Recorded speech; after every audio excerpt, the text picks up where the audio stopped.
कल्याण सजानन चौक hoarding दुर्घटनेनंतर भाजप नेते किरीट सोमय्या यांनी घटनास्थळी पाहणी केली। यावेळी किरीट सोमय्या यांनी होर्डिंगवर कारवाईचे आदेश करत असताना केडीएमसी काय मृत्यूची वाट बघतोय का असा सवाल केला। नियमानुसार नसलेल्या ज्या होर्डिंगवर कारवाई झाली पाहिजे, आठवड्याभरात होर्डिंगचे स्ट्रक्चरल ऑडिट झाले पाहिजे। पोलीस या प्रकरणी गुन्हा दाखल करत आहेत।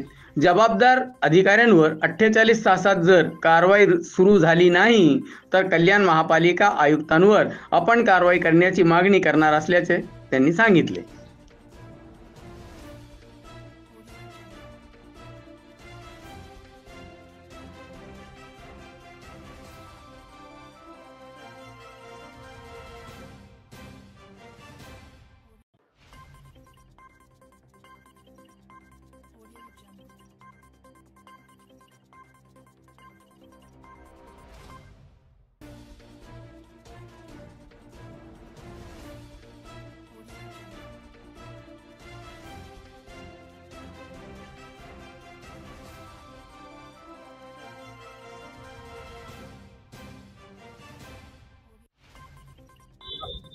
सतरा लोकांचा मृत्यूनंतर मुंबई महापालिकेला जाग आली। आता त्याने आदेश काढले 40 बाय 40 फूटपेक्षा कोणतंही होर्डिंग मोठं नको। त्यांची क्षमता 158 किलोमीटर वायुगतीची असली पाहिजे। त्यानंतर जर कल्याण डोंबिवली महापालिकेला, ठाणे महापालिकेला, पनवेल महापालिकेला, मीरा भाईंदरला यांना तिथल्या होर्डिंग पडून तिथले नागरिकांच्या मृत्यूची ते वाट पाहणार आहे।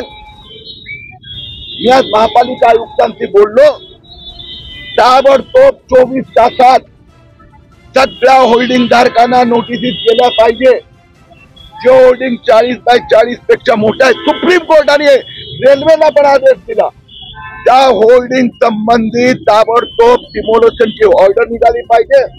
प्रत्येक होर्डिंगची वायुगती प्रतिरोधची क्षमता 158 किलोमीटर हे विजेत्यांनी म्हणताय ती असली पाहिजे। आणि मी स्वतः कल्याण डोंबिवलीमध्ये रोज मॉनिटरिंग करणार आहे। पुढच्या आठवड्याभरात सगळ्या होर्डिंगचं स्ट्रक्चरल ऑडिट आणि 40 बाय 40 पेक्षा मोठ्या होर्डिंगचं डिमोलिशन। मी पोलीस अधिकारी, महापालिका अधिकाऱ्यांची पण चर्चा केली आहे। स्थानिक भारतीय जनता पक्षाचे नेते वरुण पाटील, अन्य लोकांची पण पोलीस या होर्डिंगच्या दुर्घटनेसंबंधी FIR घेत आहेत। त्यांचा प्रोसेस सुरू झाला आहे। महापालिका स्वतः तक्रार करीत आहे। त्यात हा मुद्दा येणार, जर महापालिकेचा अधिकाऱ्याला किंवा ते होर्डिंग लावणाऱ्या कंपनीला जर माहित होतं की हे बेकायदेशीर होतं तर त्यांच्यावर कारवाई होणार।